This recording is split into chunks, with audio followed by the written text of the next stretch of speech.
இப்போது புதிய அறிமுகம் ஆச்சி ஹோட்டல் சாம்பார் மற்றும் ஆச்சி இடிச்ச சாம்பார் 50 கிராம் ரூபாய் 20 மட்டுமே. விக்கிரவாண்டி சட்டமன்ற தொகுதி இடைத்தேர்தலில் திமுக வேட்பாளர் அன்னியூர் சிவா வெற்றி. திமுக 1,24,053 வாக்குகள் பெற்ற நிலையில் 56,296 வாக்குகள் பெற்று இரண்டாம் இடம் பிடித்தார் பாமக வேட்பாளர் சி அன்புமணி.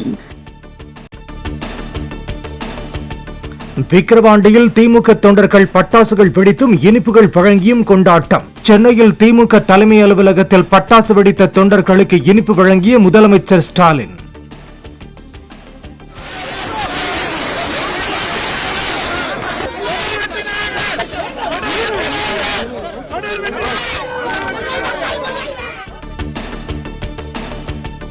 கள்ளக்குறிச்சி விஷச்சாராய சம்பவத்தை பூதாகரமாக்க எதிர்க்கட்சியினர் முயன்றதை மீறி விக்கிரவாண்டியில் திமுக வென்றுள்ளதாக RS பாரதி கருத்து. ஆம்ஸ்ட்ராங் கொலையை அரசியல் பிரச்சனையாக மாற்ற எதிர்க்கட்சியினர் மேற்கொண்ட முயற்சியும் பலனளிக்கவில்லை என பேட்டி. கள்ளக்குறிச்சியில் ஒரு சோக சம்பவம் நடைபெற்றது. சென்னையிலே யாரும் எதிர்பார்க்காத அளவுக்கு ஒரு கொலை. இந்த இரண்டு மிகப்பெரிய சேலஞ்சுக்கு மத்தியில் யார் வந்தாலும் சரி, யார் எதிர்த்தாலும் சரி, யார் தூற்றினாலும் சரி, மக்களாகிய நாங்கள் இருக்கிறோம் உங்கள் மத்தியில் என்று இவ்வளோ பெரிய மகத்தான வெற்றியை தேடிக் கொடுத்த விக்கிரவாண்டி மக்களுக்கு திராவிட முன்னேற்ற கழகம் வாழ்நாள் பூராவும் கடமைப்பட்டது.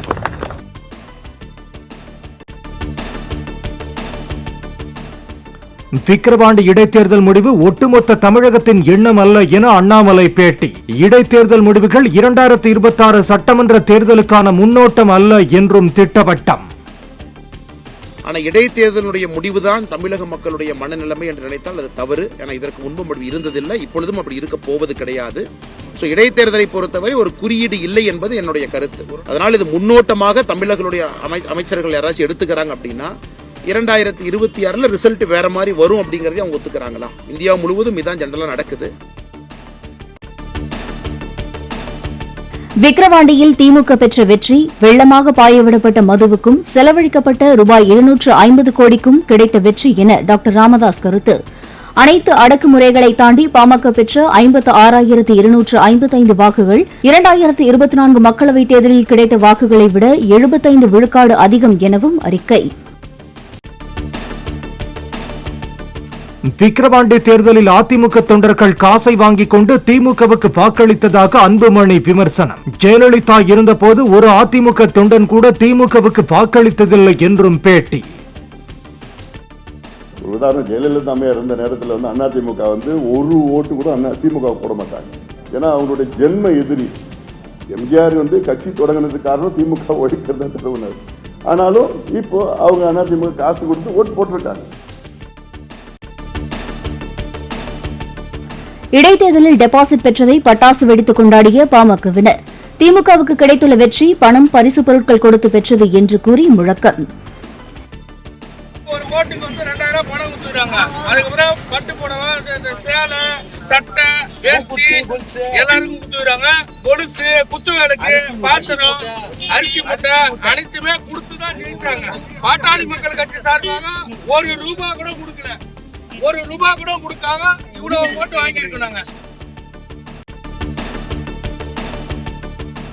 பணம் மற்றும் பரிசு பொருட்கள் பட்டுவாடா செய்து பெற்ற வெற்றி உண்மையானதா என நாம் தமிழர் கட்சியின் விக்கிரவாண்டி வேட்பாளர் அபிநயா கேள்வி. நாடாளுமன்ற தேர்தலை விட இடைத்தேர்தலில் அதிக வாக்குகள் பெற்றிருப்பதால் தங்களுக்கு இது வெற்றிதான் எனவும் கருத்து. கட்சி இருப்பதை மக்களிடம் அடையாளப்படுத்தவே இடைத்தேர்தலில் போட்டியிட்டதாக சீமான் பேட்டி. கணக்கில் இல்லாத அளவு பணம், துணிகளை கொடுத்து கள்ள ஓட்டு போட்டு வெற்றி பெறுவது எந்த வகையில் தேர்தலாகும் என கேள்வி. ஒரு அதிமுக அதில் என்ன நடக்கும் தெரிஞ்சுதான் அது பின்னடைஞ்சிருச்சு. நாங்கள் அப்படி பின்னடைய முடியாது. வளருகிற கட்சி. நாங்கள் எங்கள் கருத்தை விதைச்சிக்கிட்டு மக்களுக்கு எங்கள் வேட்பாளரை அறிமுகப்படுத்திக்கிட்டு ஒவ்வொரு இப்படி கட்சி இருக்குன்னு சொல்லணும். அதான் முதன்மையானது. அதை நாங்கள் செஞ்சோம். நீங்கள் கணக்கில்லாத காசு, துணிமணி, அவங்களுக்கு உணவு, அவங்களுக்கு எல்லாம் கொடுத்து ஒரு அந்த இதிலேயே வச்சு மக்களை அப்புறம் நீங்கள் வாக்கு செலுத்தி வர்றதில் அதையும் மீறி கள்ள ஓட்டும் போடுறீங்க. இது எந்த மாதிரியான அணுகுமுறை? இது எப்படிப்பட்ட ஆட்சி முறை? இதை எப்படி நீங்கள் ரசிக்கிறீங்க, ஏற்கிறீங்க? இதில் என்ன நீங்கள் இதை தேர்தலுங்கிறீங்க? எந்த மாறுதல் இதில் வரும்? விக்கிரவாண்டி தவிர 6 மாநிலங்களில் உள்ள 12 தொகுதிகளில் நடைபெற்ற இடைத்தேர்தலில் 9 தொகுதிகளை கைப்பற்றிய இந்தியா கூட்டணி. 2 தொகுதிகளை பாஜகவும் ஒரு இடத்தில் சுயேட்சையும் வெற்றி பெற்றதாக தேர்தல் ஆணையம் அறிவிப்பு. அதிகரித்துள்ள சமூக விரோத செயல்கள் மீது மக்களின் கோபத்தை மடைமாற்ற அதிமுக நிர்வாகிகள் மீது பொய் வழக்கு போடப்படுவதாக இபிஎஸ் குற்றச்சாட்டு. செந்தில் பாலாஜியின் தம்பி அசோக் சென்னையில் நடமாடி வரும் நிலையில் எம்ஆர் விஜயபாஸ்கர் கொலை குற்றவாளி போல் தேடப்படுவதாக விமர்சனம். சாட்டை துரைமுருகன் மீது வழக்கு தொடுத்ததால் கருணாநிதி பற்றிய பாடலை நிறுத்தப்போவதில்லை, மீண்டும் பாடப்போவதாக சீமான் உறுதி. கிராமங்களில் சாதாரணமாக பயன்படுத்தக்கூடிய சண்டாளன் என்ற சொல் கருணாநிதி கடிதம் முதல் கந்தசஷ்டி கவசம் வரை பல இடங்களில் உள்ளதாகவும் விளக்கம்.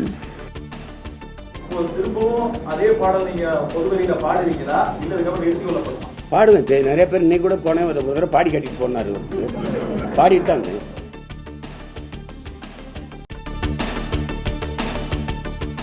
காவிரி விவகாரத்தில் தமிழ்நாடும் உச்சநீதிமன்றத்தை அணுகும் என அமைச்சர் துரைமுருகன் தகவல். பிரச்சனை எழாமல் இருக்க ஒழுங்காற்று குழுவின் உத்தரவை ஏற்று கர்நாடகா நடைமுறைப்படுத்த வேண்டும் என வலியுறுத்தல்.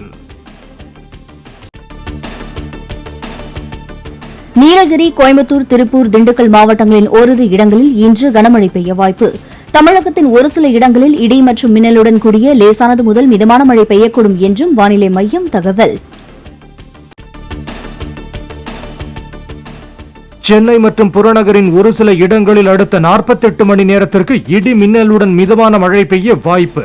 நகர்ப்பகுதியில் வானம் ஓரளவு மேகமூட்டத்துடன் காணப்படும் என்றும் வானிலை மையம் தகவல். சென்னையில் ஆபரண தங்கத்தின் விலை சவரனுக்கு 160 ரூபாய் குறைந்து 54,440 ரூபாய்க்கு விற்பனை. 22 கேரட் தங்கத்தின் விலை 1 கிராம் 6,805 ரூபாய்க்கு விற்பனை. ராதிகா மர்ச்சென்ட்டுக்கு மாங்கல்யம் அணிவித்து திருமணம் செய்தார் ஆனந்த் அம்பானி. தொழிலதிபர்கள், திரை நட்சத்திரங்கள், வெளிநாட்டு பிரமுகர்கள் உள்ளிட்டோர் திரண்டு சென்று புதுமண தம்பதியினருக்கு ஆசி. தேர்தலில் போட்டியிட நல்ல உடல்நிலை மற்றும் மனநிலையுடன் இருப்பதாக அமெரிக்க அதிபர் ஜோ பைடன் திட்டவட்டம். டிரம்ப் மீண்டும் அதிபரானால் நாட்டிற்கு பேரழிவாக அமைந்துவிடும் என்றும் மிச்சிகனில் நடைபெற்ற பரப்புரையில் பேச்சு. அமெரிக்க முன்னாள் அதிபர் டிரம்பின் தேர்தல் நிதிக்கு தொழிலதிபர் எலான் மஸ்க் கணிசமாக நன்கொடை அளித்திருப்பதாக தகவல். நேரடி விவாதத்தில் ஜோ பைடனை டொனால்டு டிரம்ப் பின்தங்க செய்த பிறகு மஸ்க் நிதியை வழங்கியதாக தகவல். இப்போது புதிய அறிமுகம் ஆச்சி ஹோட்டல் சாம்பார் மற்றும் ஆச்சி இடிச்ச சாம்பார் 50 கிராம் ரூபாய் 20 மட்டுமே.